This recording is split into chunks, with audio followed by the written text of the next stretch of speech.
perception is form, the distinctive characteristic of fire is the sense of sight. The sense whose object of perception is taste, the distinctive characteristic of water is known as the sense of taste. Finally, the sense whose object of perception is odor, the distinctive characteristic of earth is called the sense of smell. Thank you, Mataji. Hare Krishna. Hare Krishna. We will read the next shloka in translation, and then Shobha Mataji can read the shloka. Then Padma Mataji, you are there, can read the translation. Yes, Shobha Mataji, please. Yeah, okay. Hare Krishna, Dandat Pranam Mataji, Srila Prabhupada ki jai, shloka number 49. Parasya drishyate dharmo, hai aparasmin samanvayat, ato visesho bhavanam, bhuma evo palaksyate. Hare Krishna, Dandat Pranam Mataji. Thank you. Hare Krishna. Hare Krishna. Translation by Srila Prabhupada ki jai. Since the cause exists in its effect as well, the characteristics of the former are observed in the latter. That is why the peculiarities of all the elements exist in the earth alone. Thank you, Mataji. Hare Krishna. So we are in this chapter 26 called Fundamental Principles of Material Nature. Basically, how creation was formed. So you see, the way Vidura is questioning Maitreya Muni, doesn't just directly go to the tattva or the other leelas of Krishna. Very systematic. This was talking how creation happened, and actually in detail, so much in detail that we will not find this in our mundane studies, right? Like for example, if we read the purport, let this shloka only be there. Please go to the purport, Mataji. Yeah. In the purport, it is saying originally sound is the from sound, shabda. Sound is the cause of sky. Sound, from the sound, sky came. Then sky, air came. Then from the air, fire. From the fire, water, and water is the cause of the earth, right? And what we have to in the purport, Srila Prabhupada is saying, a very very subtle aspect, I must say, because if you see, he says the earth is the reservoir of all qualities of elements. The earth is sum total of all other elements. Like there, if you try to understand just one second. The sky has only sound. That is only one quality the sky has. The air has two qualities, sound and touch. Then light has three qualities, sound, touch, and form. Then water has four qualities, sound, touch, form, and taste. But the earth has all the five qualities, right? Now, if you think of our traditions, right? When we sit on the floor and then do certain things, it is not considered contaminated. Like, for example, eating, right? Now, if we sit on the table, there is no earth element there. If we sit on the floor and eat, the earth is so purifying that there is no kind of contamination. And then there are so many other things if you look into the spiritual aspect of it. So in that way, you can take, if you, what I'm trying to say is, if we read all this in science, we will just understand we cannot see air, but air is everywhere. Or we can see the water has some taste and things like that.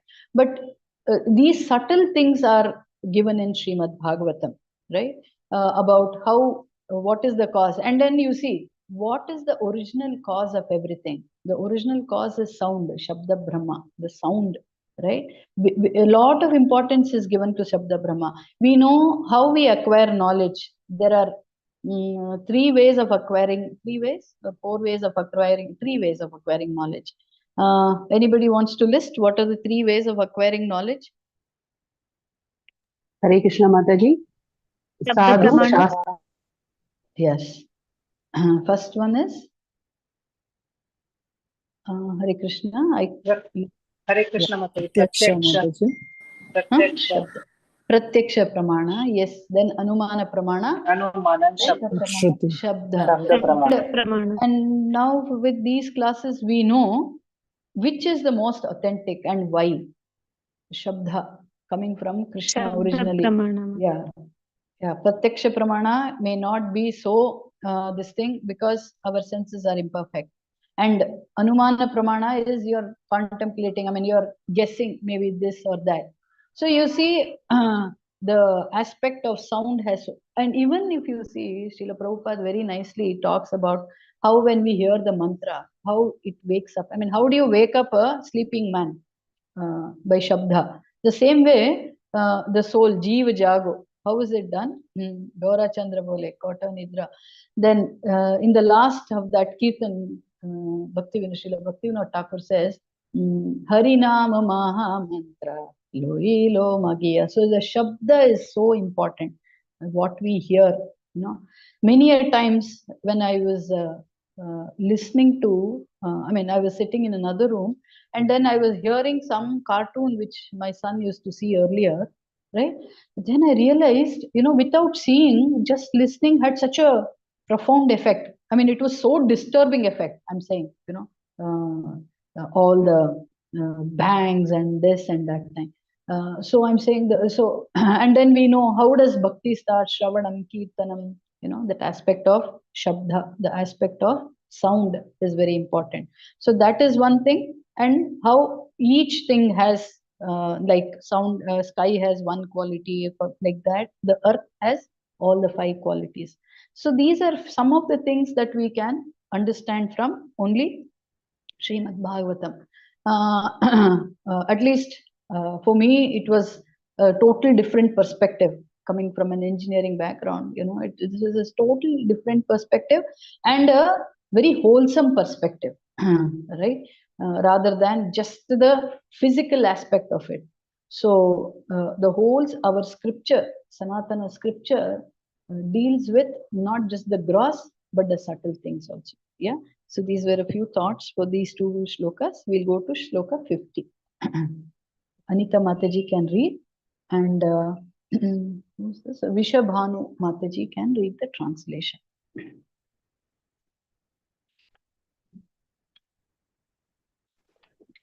Hare Krishna. एतानि असंहत्य यदा महतादीनि सप्तवै कालकर्म गुणोपेतो जगतादिरूपाविशत्. Thank you, Mataji. Thank you, Hare Krishna. Yeah. May I read Mataji the translation? You can read the All Shanti this- Mataji can read the next shloka. I already called out to Vishwan Mataji. Yes, please. When all these elements were unmixed, the Supreme Personality of Godhead, the origin of creation, along with time, work, and the qualities of the modes of material nature, entered into the universe with the total material energy in 7 divisions. Hare Krishna. Okay. Hare Krishna. Thank you.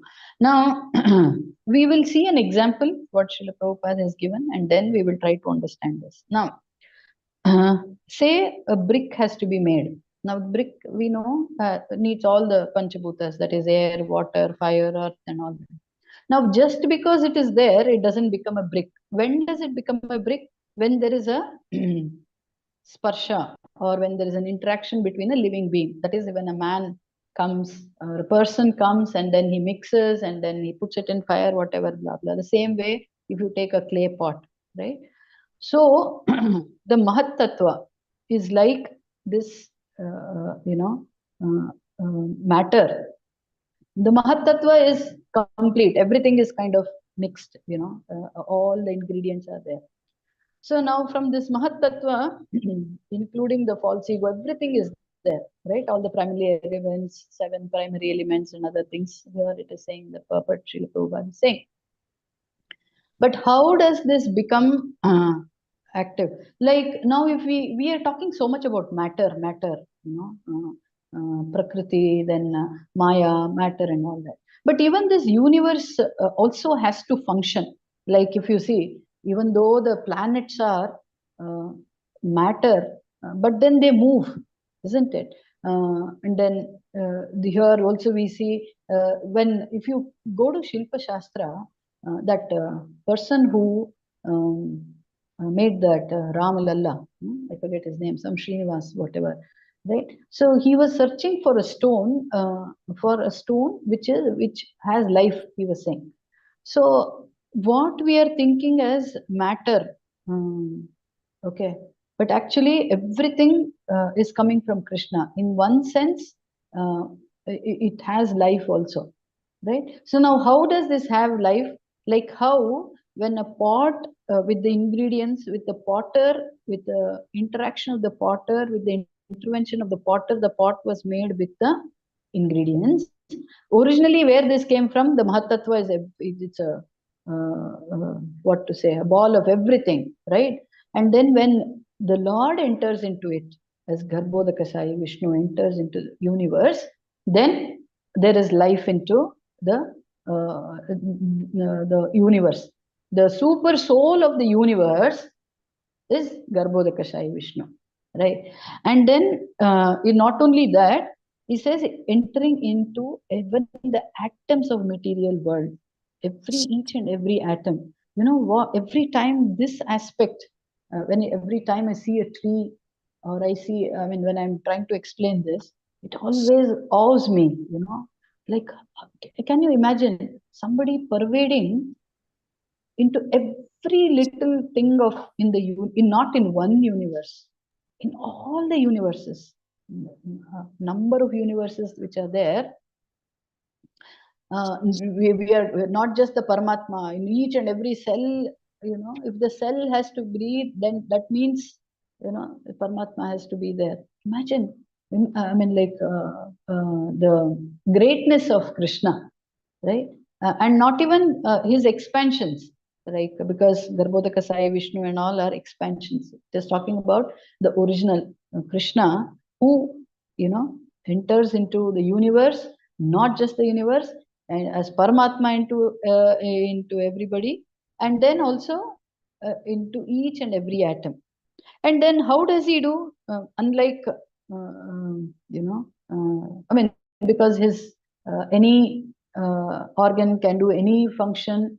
Unlike us, with hands, we can only, you know, do certain things, right? We cannot see with our hands, but Krishna can see with his hands, right?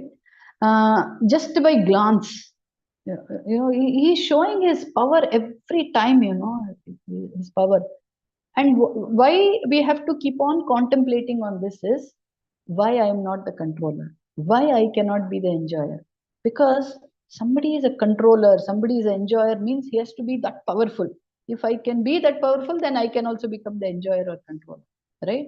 That's how, why we are always controlled, because we are very tiny, right? Whereas he is Vibhu, like you know, into the universe, and then into all the atoms, right? All these aspects is being kind of, you know, explained here by Srila Prabhupada. And entering into the Mahatattva, all these elements are all, I mean, the universe becomes alive, and then all these elements also come, is what I'm saying. Every link, and as Garbhodakasai, and supreme, and within the heart is the Kshirodakasai Vishnu. So we know there are three Vishnus. Mahavishnu, who is lying on the causal ocean, who is breathing out, he's breathing out innumerable universes. And that, see, that itself is so awesome, you know, is so magnanimous. It's something very, what to say, something so bewildering, or, you know, this thing. And that is an expansion and expansion and expansion of Krishna, right? It is not even Krishna, you know, Krishna, Balram, then the Chaturvyuha, then again the Vaikuntha planets is there, then again one more Chaturvyuha, then, you know, Garbhodakasai Vishnu. So, you know, it says an amsha of Krishna. And so we can imagine how powerful Krishna is. Of course, Mahavishnu also is equally powerful. I'm saying he's breathing out universes. So he is breathing out universes. Garbhodakasai Vishnu enters into the each universe as the super soul of the universe, and as Kshirodakasai is entering into each and every one's heart of the universe. I mean, each and every one of the living beings. Okay, so that is one thing that Srila Prabhupada is trying to say in this. So we'll go to the next shloka, shloka 51. Yeah. Hare Krishna. Shanti Mataji. Yeah, okay. Yes, Mataji. Hare Krishna. Shanti Mataji, you can read the shloka. I'll read the translation, Mataji. Hare Krishna. Hare Krishna. Tatastethan viddhebhyo yugdhebhyo chetanam uttidam purusho yasmat udadishthada virat. Translation also, Mataji. No, Mataji. Krishnamurti Yeah. Prabhu, you can read the translation, Prabhuji. Hare Krishna. Hare Krishna Mataji, pranams Mataji. Hare Krishna. From this translation by A.C. Bhakti Vedanta Prabhupada ki jai. From these 7 principles rose into activity and donated by the presence of the Lord, an unintelligent egg arose, from which appeared the celebrated cosmic being. Hare Krishna Mataji. Hare Krishna. So here again, you're talking about the Virata Purusha. Now, why is and then here, the shape of the universe is an egg, like an egg, and then with various layers. If we read the purport, Srila Prabhupada is explaining how the universe is covered, with various layers, right? And and what is the size? Now, at the most, with our modern education, we can understand, or they can measure the size of the earth, yeah, right? But here you see, it's talking about the size of the universe. And then there is one statement that Srila Prabhupada makes here, that there is about the space that is there, the ether that is there. The modern man can not make any idea of what is that, right? And then you see, now the universe is shaped like egg. Then after that, each layer of these elements, the Panchabhutas, right, is 10 times bigger than the previous one. Now, for example, it says, is it in this shloka? Oh, yeah. The 7 layers, like the first covering is the water. I'm talking about covering the universe. The first layer is water. That water is 10 times more bigger than the size of the universe. So next, in diameter, next air, fire, and all that. So you see, now why we may wonder, why is it that we are wanting to know so many details? We can just chant, right? And then we can go back to Godhead and things like that. Now we have to know this for the reason to understand what is it that we are trying to, what is it that we are trying to transcend, right? To go back to the spiritual world. What is it that you see, and then if you any of you have heard this Bhagavad Bhritamrita, in that there is one Gopakumara, Bhagavatamrita, Bhagavad Bhagavatamrita. Thank you, Mataji. Yes, Okay, Brihad there is a Bhagavatam. there is a Gopakumara who goes through, all these. I mean, first he goes to Swarga, then all the planet, I mean, the different Swarga, then till up to Brahmaloka, and then trying to find where is the best place that he can be, right? So he keeps on going, right? Now, the Swarga and all is above all this universe that we are talking about, right? Above the universe that we are talking about. So I'm giving this example because our Guru Maharaj, His Holiness Jayapataka Swami Maharaj said, in many of the lectures, he was saying, when the soul is passing through, like maybe Swarga and then all this, and then when you're going through any of these, because those lokas are, so attractive. We have heard so much about heaven. They're so attractive. And for a moment, if the soul is bewildered, oh, this is so nice. He said, you will stay there instead of going back to the spiritual world, right? So that is one aspect. The other aspect is now how the soul has to go through this, then go above and then reach, the Vaikuntha planet, Goloka planet, or whatever. So you see, whatever sadhana we are doing, right? And what is it that we have to achieve? So if we have to understand that, then all this knowledge is necessary. Like, what is it that we are trying to achieve? What is it that we want to achieve? So it looks almost impossible. Like, can I go through all this and then reach? I was more so. I was thinking from when I was contemplating on this. Will really, going back to Godhead happen by chanting? Okay, yes, chanting because Prabhupada has said it. But more so, what Guru Maharaj said, or His Holiness Jayapataka Maharaj said, it is the Guru. What the Guru does.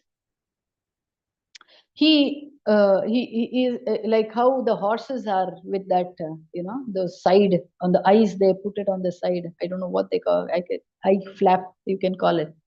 So that it is not distracted, it goes, in that Ekehi Kuru Nandana, not Bahushaka. So like that, the Guru is the one who guides the soul not to be distracted by any of these things once it leaves the body. Of course, leaves the body, and then our sadhana, then it is that we have reached that level of consciousness that we go back. Even after that, the Guru is the one who guides us through all these things to go back. So you see, without Guru, how important, what an important role the Guru plays. And not only that, after we reach the spiritual world, the service, we know there we have to continue our service. The Guru is like a friend, introducing or, telling us like what are the services there. So it is not just here the aspect of, the Guru, how the importance of Guru. That is why Shastra says that immense faith, or unflinching faith both in Guru and Krishna only will take us back, because of all these reasons.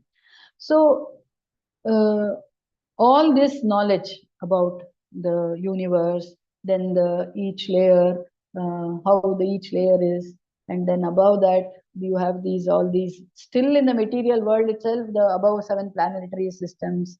Then you have, it has to go in the Viraja river, and all this, the knowledge is given for us to understand how tiny we are. And no matter how much of sadhana we do, that is why if you listen to any acharyas, if anybody is asking their Guru, Guru Maharaj, will you take me back to Godhead? There was there was a child who asked, she was 2 years, 3 years, she used to come with her parents for Mangalarti. So when His Holiness Jayapataka Swami Maharaj had come once, this girl asked, she was just 2 years, she asked, Guru Maharaj, will you take me back to Goloka? Okay, everybody was bewildered. This 2-year-old girl is asking, right? And she used to, I remember she used to just come and sleep there, because morning 5:30, she used to come with her parents for Mangalarti. She used to invariably sleep through the Bhagavatam, Mangalarti, everything. But you see the power of Shabda, how the soul is awakened in spite of it, everything. She said, Guru Maharaj, you will take me back to Goloka. Okay, first of all, everybody is shocked with that question coming from a 2-year-old child. And then Guru Maharaj, paused for a moment, and then he said, I will take you to Srila Prabhupada. Guru Maharaj never said, I will take you back. Okay, that was even like, even now, I'm getting goosebumps. He said, I will take you to Srila Prabhupada. So you see, the importance of Guru, he never takes the onus. He will just say, I will take you to my Guru. Right? So that is one aspect that we can, if we are able to understand something, reading these exalted things and other things like that, that is only because of Guru. And if we don't understand, that means you need a little more of surrender, more of what to say, Vaishnava's mercy to, because every time you think, at least for me, every time I think, okay, I've understood this thing, and then next time I read it again, I said, oh, did I understand? It's a little bewildering. So, and then here it talks also about Virata Purusha. We may wonder why is this Virata Purusha, even in the 11th chapter, when he shows the universal form, why does Krishna have to do this, right? See, the Lord being all encompassing, or compassion to everybody. Many people, even you can say some atheistic people, or people who want to believe in the awesome of the Lord, I mean in the greatness of the Lord, right? So to bring them from that level, from the level of not believing to the next level, this Virata Purusha is shown. Krishna shows this universal form because they say, oh, this is God. How can somebody with two hands and two legs be God? Right? Is there. So that is why this Virata Purusha. And then also there, he shows everything is right in the universal form, everything. So the Virata Purusha is shown for people who are less, because people who are personalist, like now when we believe in the Bhagavan aspect of the Lord, we understand how personal the Lord is, especially with Damodar Leela or all these Leelas in the Vrindavana. We understand how personal the Lord is. Like he allows to be chastised, he allows to be, he carries everybody, he plays with everybody, and how personal is it? It is.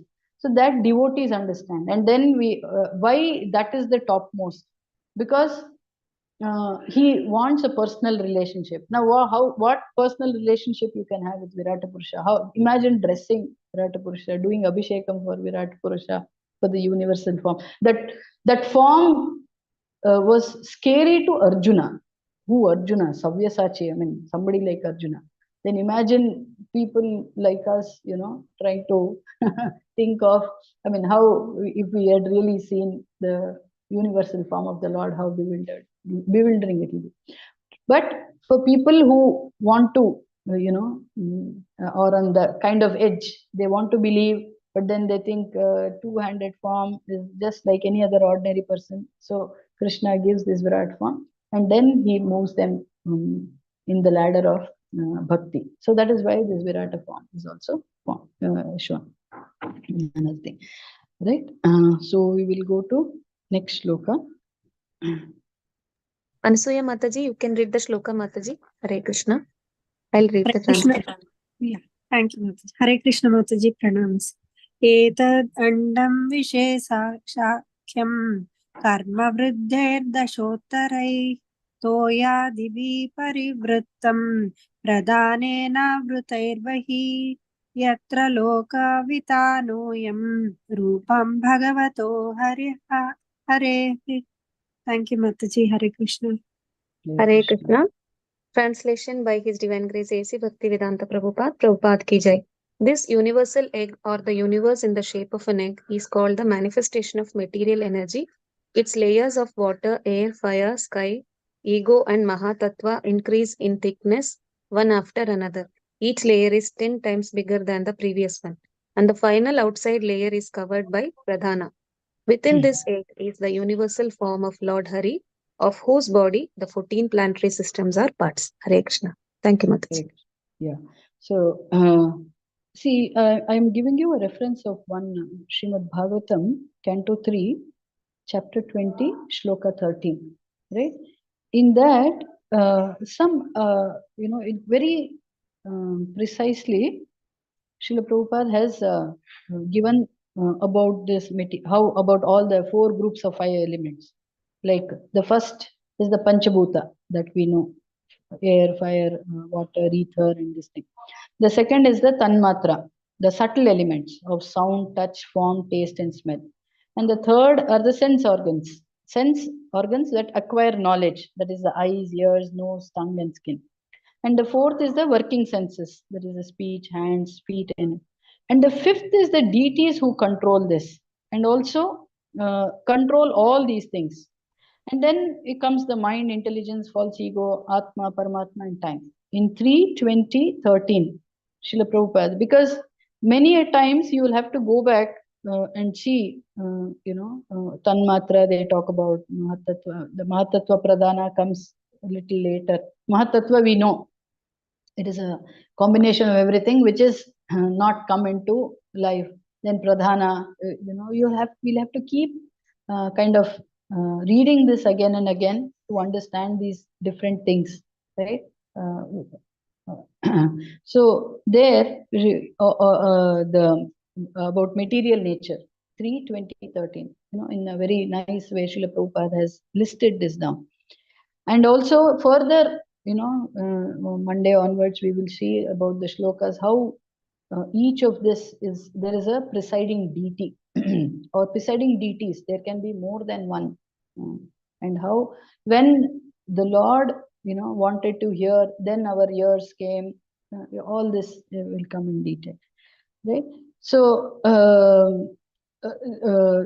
in this particular shloka, again, Srila Prabhupada is saying, like how the Patala is considered to be the soul of the Supreme Lord, and earth is considered to be the belly, and Brahmaloka is considered to be the head of the Lord. So actually, if you, when we talk of, as devotees, initially, especially, we keep on hearing matter, material. We have to, this nature, material nature and other things. We are not this body. It is matter. It is dead matter. We, in spiritual world, nothing this.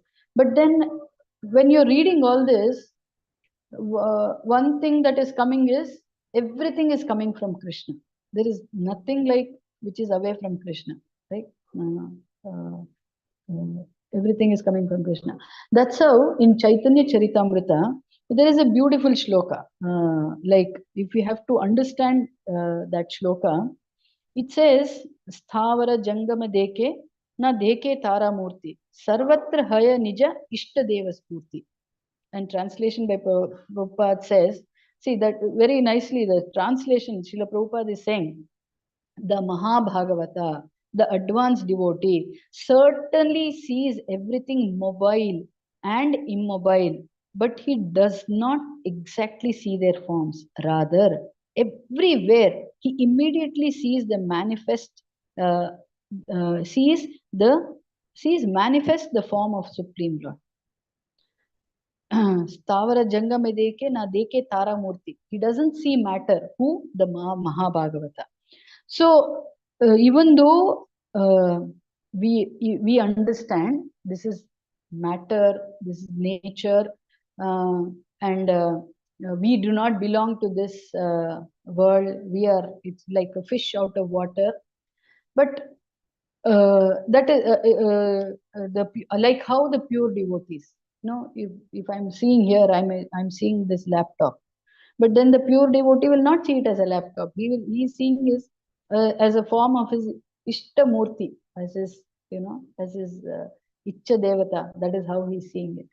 That, you can, relate this with the shloka, Bahunam Janmanamante, Jnanavan Mam Prapadyante, Vasudevam Sarvamiti Samahatma. That is why Krishna said, Samahatma Sudurlabha.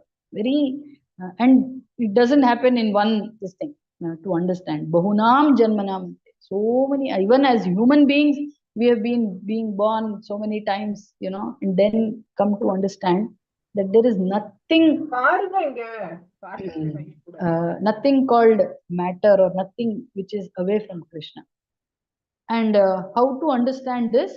What we are using it for. Now, the same laptop, if I'm using it to watch some movie, then it is matter. But I'm using this now to try to, have the audacity to try to explain something so exalted like Bhagavatam. It is divine, right? This aspect Srila Prabhupada brought out very nicely, and that is how we have to understand. Even though this is matter, matter was created because we wanted to enjoy, and only then we would realize that we don't belong here. As such, the soul doesn't belong here. But then, even in this body, even here, if we are able to 24 hours serve Krishna, 24 hours think of Krishna, then matter or this is no more matter, everything is Krishna's energy. Right? So, with these few words, right, I kind of what to say, pause for this class today.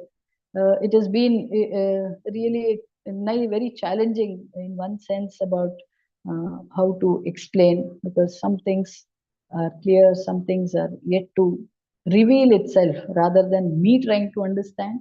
Some things are yet to be revealed and other things. So thank you all very much for this patient hearing, though it was not a very, I mean, at least I thought it was a very, what to say, jumbled up session today, at least from my side.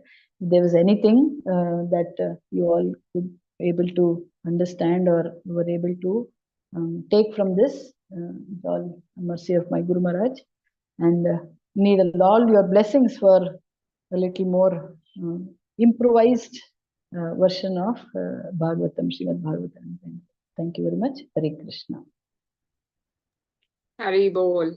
Hare Krishna Mataji. Need not to say, but again I'm saying that your classes are so wonderful, that you say always, Mataji, that you are trying, but you are trying so well that all of us are very clear about the subject, whatever subject you cover.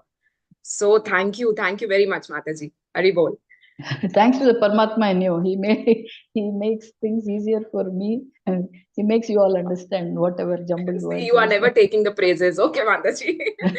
Okay, Hari Bol. Yeah, Ramakrishna Prabhu, do you have a question? Yes, ma'am. Mataji, the 2-year girl said that will you take to the Goloka, and she asked that after that Guru Maharaj has replied, I'll take you to Prabhupada. And then what she said that 2-year girl. Who said, no, after the reply, Guru Maharaj said, I will take you to Srila Prabhupada. Yes. Yeah. What was your question? What is it after that? Yes, Mataji. Yeah, what is that one after that? After that one, the 2-year girl, did she say something? Nothing. She was, she's a 2-year-old. I mean, like, see, when 2-3-year-old. Yeah, she was happy. Not just all of us for a moment were all stunned, and then all of us had smiled, and then we were thinking of the humility. I mean, like Guru Maharaj, immediately. I mean, I just said, maybe for a second he paused. He just immediately said, I will take you to Srila Prabhupada. And everybody like was Haribol, Jai Guru Deva, Jai Srila Prabhupada. That's it. Great. Thank you. So, Mataji. Hare Krishna. Thank you, Mataji. Hare Krishna, Mataji. Pranams. It was a wonderful class, Mataji. Today I could understand very little. For the past few classes, Mataji, I'm not able to understand anything. Actually, especially the topics about material nature and everything, what I understood is that we should know about the Lord, all these things also, not just the leelas of the Lord, because that gives entertainment and happiness to us when we hear that. But these things are very difficult for me to understand. And the thing is that I don't have interest also, Mataji. Like, it is not at all, to be frank, interesting, Mataji. So is my mood correct, Mataji? Because whatever we spoken about the Lord, we should be hearing that. But no such interest is there for me. Am I doing any offense or something like that? So is it okay to have this mood, Mataji? See, 100 years Brahma meditated, said tapa. He heard tapa. 100 years he meditates on Krishna. And then what does he tell?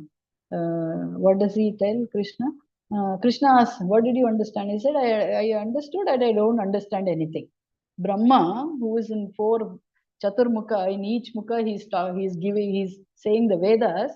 For 100 divine years he meditates, and then he says, what did you understand? That I understand, I don't understand anything. So all of us are in the same boat. Okay, that is one aspect. Your question about offense. See, it is not necessary that we understand everything. But then if it is given in Bhagavatam, we can respectfully not understand, but just accept it is some knowledge for purpose. Like for I said, if you read this, the magnanimity of what our soul has to pierce through to go through the go to the spiritual world. Okay, so that can be an impetus for us to do our sadhana more qualitatively, more seriously, not being laid back. You don't have to understand, each covering 10 times more. I mean, then you can imagine how much serious we have to be. So you can take it in that aspect also. And it is not that we can understand everything that is there in Bhagavatam. And because it is in Bhagavatam, we have to read through it. We have to read whether it is boring understanding. I think boring would be a very, maybe I wouldn't say offensive, but not a very respectful way, because it is there in Shrimad Bhagavatam. Each letter of Bhagavatam, Krishna says, I'm not different from Bhagavatam. So it is better, even if we force ourselves, just read it and then, not get into that aspect of boring, I don't like it, or should I skip? I don't think we should do that. If it is there, Krishna has a purpose. As such, the material intelligence may not understand, but the spiritual intelligence would have understood. Maybe it will be revealed eventually when you say, okay, I didn't understand, I don't want to do it. Rather than that, I want Krishna, you to help me more. Probably it will be revealed at that time, right? Hare Krishna. Thank you so much, Mataji.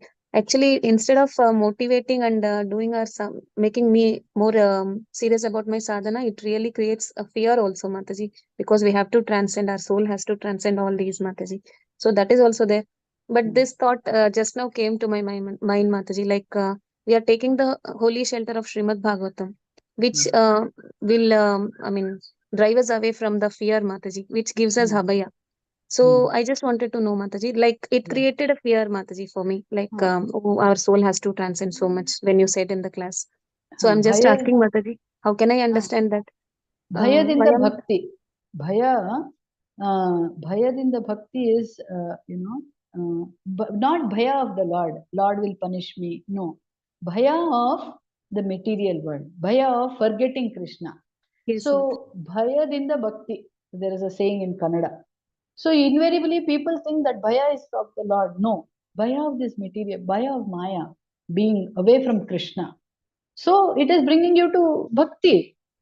Oh, can I do this? Oh, I need to up my consciousness. I need to up my sadhana. Right?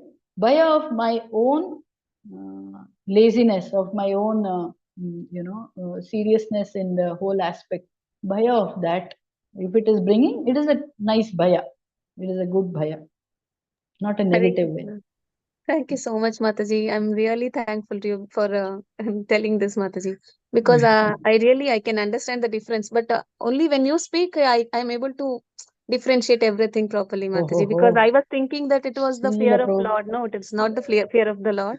It is the fear of the material nature itself. I'm so thankful to you, Mataji. Hare I don't Krishna. know how many people I have to thank. Somebody, all Acharya saying something, I'm just repeating. So thanks to all So Acharyas. nice, Mataji. Thank you so much. Pranams to you. Hare Krishna. Hare Krishna. Yes. Hare. Padma Mataji.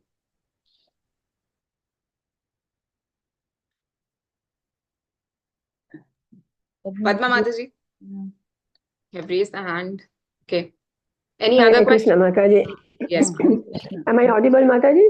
Yes. Am I audible? Yeah. Yes. Yeah, Hare Krishna Mataji.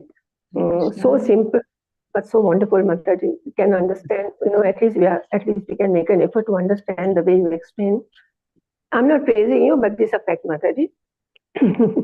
This you told us the three ways of acquiring knowledge. Pratiksha, Pramana, and all that. Can you tell me in English, Mataji, Pratiksha, Pramana, what's the word? Because I'm not very good. Okay. No. See, it is not. I mean, Sanskrit, yes, but Hindi, Pratyaksha. Pratyaksha is what? What I see. So we acquire knowledge through seeing. The famous example is always given in scriptures about the 6 blind men who touched the elephant in different. One person touched the ear, one person touches the elephant's body, one person touches. All 6 are blind, and one person touches the tail. Yes. Right. So when you ask them, they are saying. What is an elephant? One person is saying the one blind man who touches the air is saying it's a big fan. One person saying the elephant means a tail. Then another person who's touching the body is saying the elephant means wall. Now, is it wrong? No. Is it correct? No. Both are not right. So why this example is given is our senses are imperfect. So anything that we acquire knowledge through our senses is imperfect. So that is Pratyaksha Pramana. Right? Anumana Pramana. Anumana Pramana. Anumana. What is Anumana? Oh, hingirbodu, hangirbodu. It may be like this, it may be like that. One very beautiful, hilarious example. There was I believe, a conference of medicos, top surgeons, right? And then when they had a break, they were sitting in the hotel, whatever, which has a glass door. They were having coffee, and these all top neurologists, top psychologists, and then top orthopedic, blah blah, whatever. These 4 people are sitting.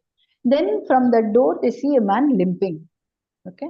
Now they are all top surgeons, and then neurologist saying his nerve is like this, that was why he's limping. Then the orthopedic says, no, his bone is this, and then the psychologist, no, there's something wrong with his brain. Blah, blah. So then they say they realize they are getting into an argument. So let's go ask that person, what is the thing? What is this? Okay. They come out and say, why you're limping? Because says my chappal is broken.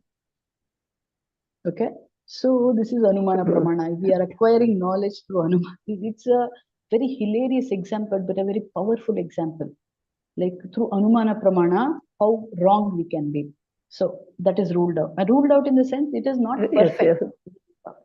Shabda Brahma, Shabda Pramana. So Shabda, we know through disciplic succession. What is disciplic succession? If you take the Brahma Sampradaya, Krishna told Brahma, Brahma told Narada, Narada told Vyasa, Vyasadeva told Sukadeva Goswami. And if you see in Bhagavad Gita, Srila Prabhupada gives the whole lineage till how it is coming to Srila Prabhupada. And Srila Prabhupada to his disciples, and his disciples are trying to say. So if you see, what is one of the important characteristics of a guru, that he should repeat his guru's words. A very aspect Srila Prabhupada named Bhagavad Gita as it is. Srila Prabhupada says, if you read the introduction and preface, Srila Prabhupada says, I'm just repeating what Krishna says. I'm not adding anything of my own, this thing Srila Prabhupada is saying. So that is why, Shabda Pramana is perfect, because it is coming from somebody who is above the 4 defects of all us human beings are. We have imperfect senses, we have illusion, we have cheating propensity, and then we make mistakes, right? So anything that we say or any man makes, right, is riddled with these 4 defects. Whereas something coming from the Lord, he is Purna Purushottam Bhagavan. There can be nothing wrong. When he said cow dung is pure, even though it is dung, even though it is stool, okay, he said this ages ago, it is applicable even now, right? Which is in the Vedas, right? But then it is stool. How can, what else the Shastra says? If you touch stool, you have to take bath. But the cow dung, the stool of the cow is very pure. Bone, if you touch, forget touching bone. But then the shanku is pure. It is kept in the this thing. So where is all this coming? I mean, these examples are given for us to understand how perfect Shabda Brahma is, how perfect the Vedas are, because it is coming from Krishna. So knowledge acquired through Shabda Brahma, or Shabda Pramana, coming in the disciplic succession, is the perfect knowledge, because it is just repeated as it is. That is why all of you say, nice class, this, that. It is just as it is. So I will take it back to whoever said it, and I'm giving it back. That's all. I'm not adding anything there, or subtracting or anything there. So that is why these three aspects, Pratyaksha Pramana, Anumana Pramana, and Shabda Pramana. Shabda Pramana we have to acquire knowledge from. Right? Did that answer your question, Mataji? Thank you, Mataji. Very nicely explained. I understood, Mataji. Thank you so much. Hare Krishna. Hare Krishna, Mataji. Pranams. Hare Bol. No other question? Shall we end? Okay. Yeah. Vancha kalpitarubhyascha kripa sindhubhyeva cha Patitanam pavanebhyo Vaishnavebhyo namo namah. Koti Vaishnavan ki Koti Vaishnavinda ki jai. Prabhupada ki jai.